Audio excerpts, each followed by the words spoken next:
Namasté, j'espère que vous allez bien. Je prends quelques minutes ici pour vous présenter un livre que j'ai lu et le parallèle entre le souffle, la fuite, la fugue et la valise.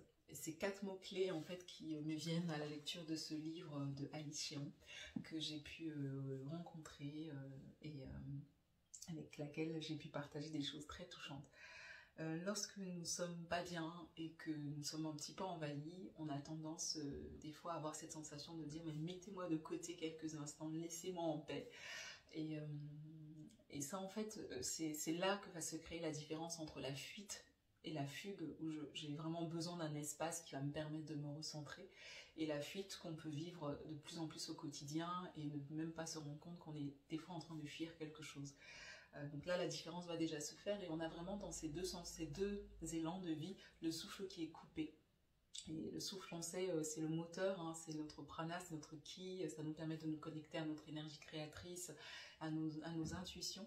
Et lorsque notre souffle est coupé, en fait, notre valise, on ne sait plus trop quoi y mettre. On ne sait plus comment la faire, la valise pour partir et la valise même pour vivre, juste se lever au quotidien et être là.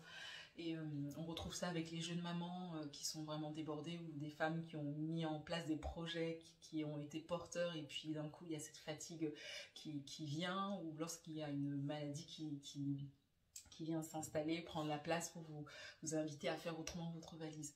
Et je trouve que le livre d'Alice justement fait vraiment ce pont entre ces quatre mots-clés qui peut vraiment aider la femme à se poser à l'intérieur d'elle, à fuguer justement pour aller recréer de l'espace, rencontrer la beauté de la fugue et sa propre beauté intérieure. Et faites votre valise et voyez si vous arrivez à la faire. Comme ça vous saurez si votre souffle est coupé. Je vous lis un passage justement du livre où elle parle de ça, de la valise.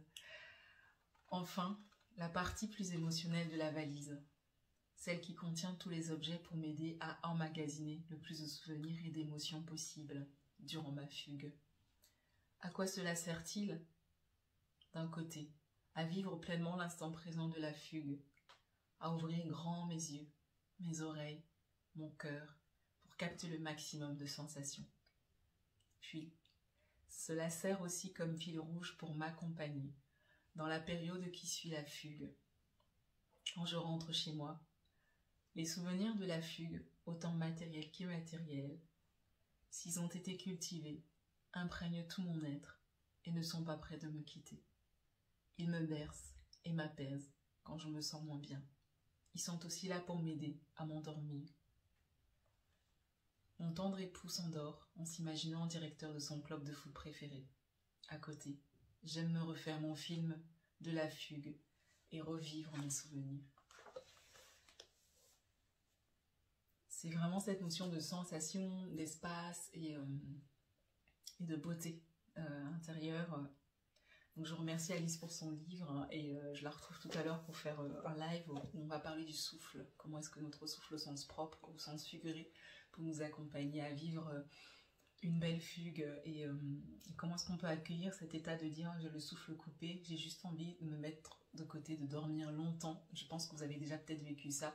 Mettez-le en commentaire, mais moi j'ai déjà eu cette sensation de vouloir vraiment m'endormir longtemps. J'ai déjà beaucoup fugué et c'est magnifique. Voilà, très très bonne journée à toutes, à tous et puis belle fugue.